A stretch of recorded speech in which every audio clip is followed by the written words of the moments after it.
Welcome to episode 46 of Wonderspace. It's great to have you on board. My name is Steve Cole, and over the past year I have been asking the same 6 questions to amazing people from around the world. The questions orbit around wonder and hopefulness, and the setting for each journey is this shared window on the space station, from where we see everything from a different perspective. Before we introduce our guest, our friends at asknature.org are going to help us to re-wonder. Fins and tails control the movement of a fish through water, but it's those staggered rows of overlapping scales that control the movement of water around a fish. Behind the peaks of the dome-shaped scales, the flow of water is slowed. In the valleys between them, the water rushes by. This gives the fish a tiny pocket of nicely combed, straight and smooth water to travel through, making very brief order out of an ocean of chaotic currents.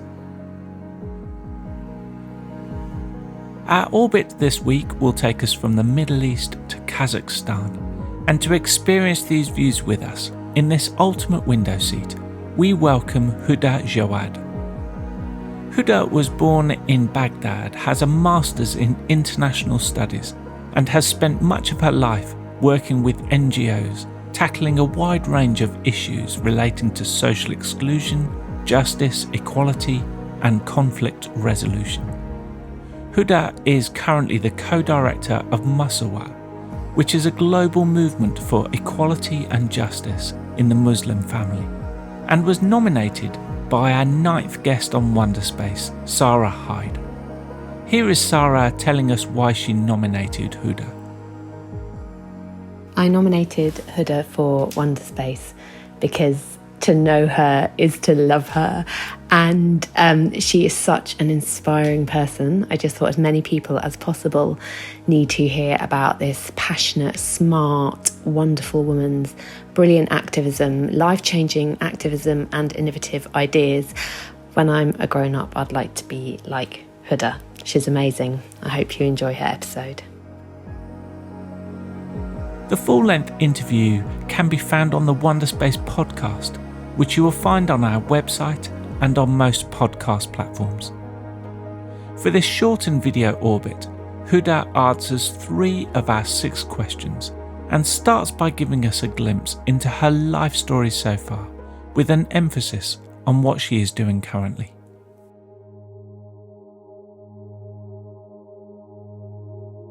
Well, I was born in Baghdad, and I left when I was 2. I'm currently 44, I think.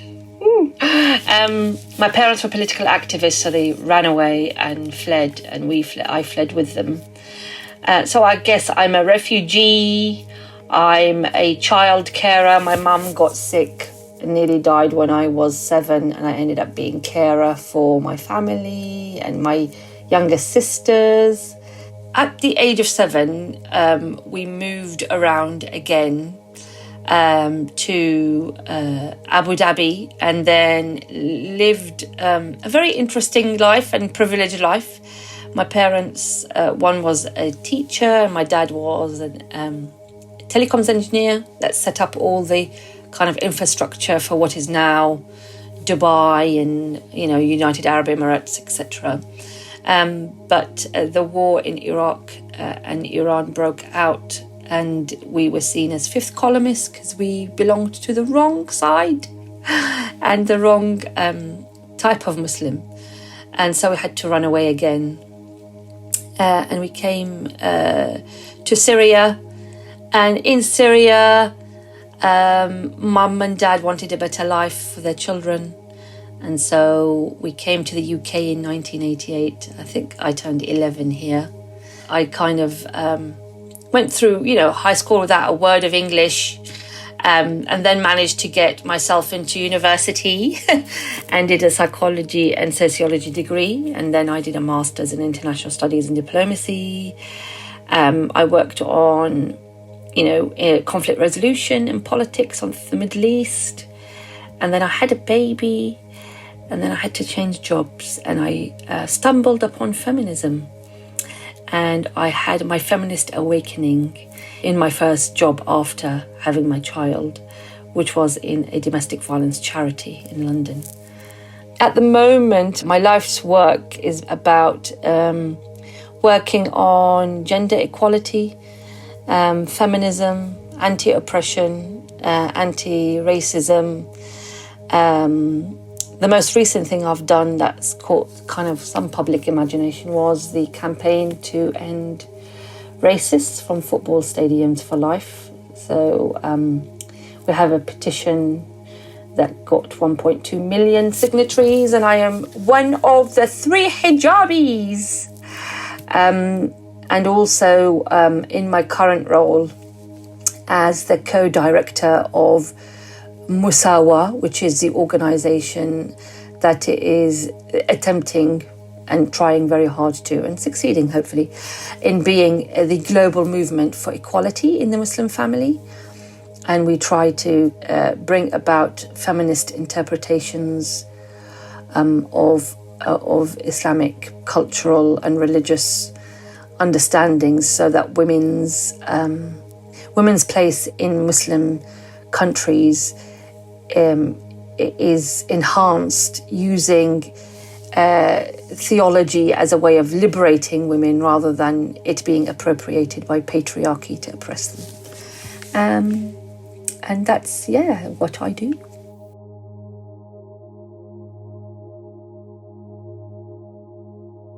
My story of hopefulness is about a charity or an organisation called Al-ayn Foundation, which is a foundation that was started in Iraq just after 9/11.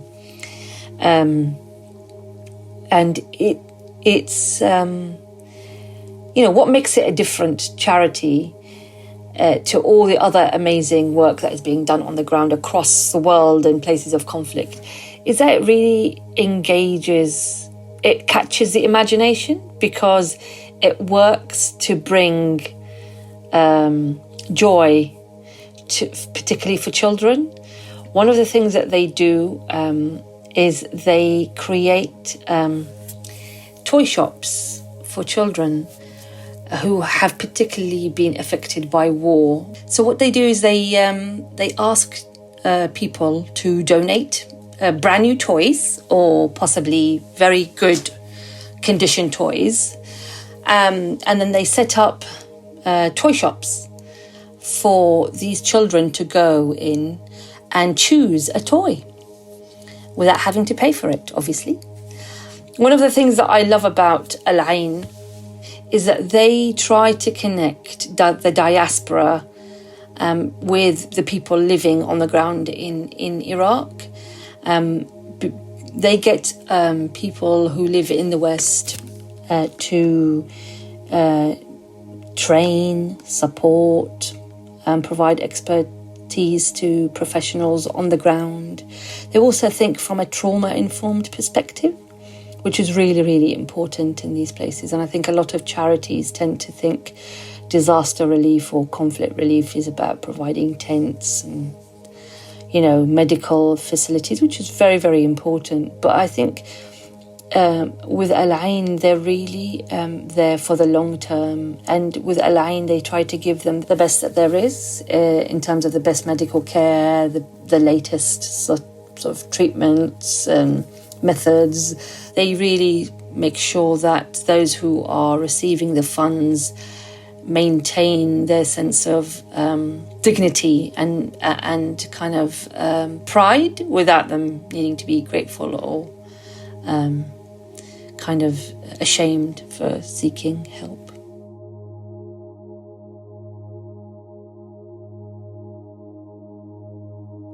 The insight, or maybe the wisdom, or maybe the question that I would like to share is that we are custodians of this planet. We are all there is in terms of who is there to help, who is there to do anything about any wrongdoing, any injustice, any righting of wrongs. We are the ones. We all can make a difference, however small. We started a petition to ban racists from football stadiums after the Euro 2020 matches this year, when England reached the final and 3 black players missed the penalties. And pretty much as soon as the match was over, or rather as soon as the penalties were missed, and we looked at each other and we said, oh my goodness, these young men will be dealing with a serious backlash tomorrow. And so they were subjected in the space of less than 12 hours to horrific racist vitriol online. And what we did was we started a petition, and within 48 hours we got over 1 million signatories. And the petition was really about saying that racism in football and in society is really not okay. And we are tired. We're tired of these kinds of prejudiced views.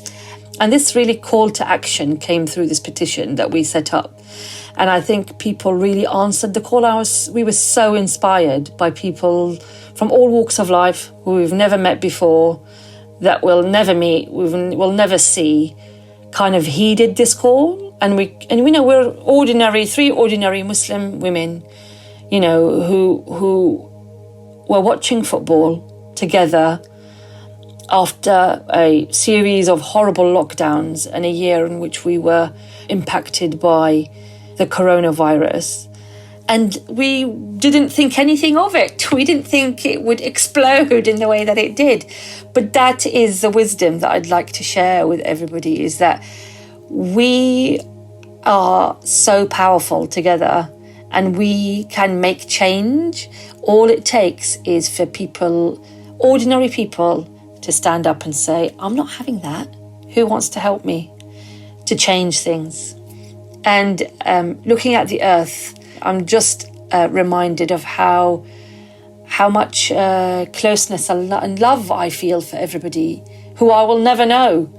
But I feel that we are part of the same tribe, and most of us will help each other out if we just ask.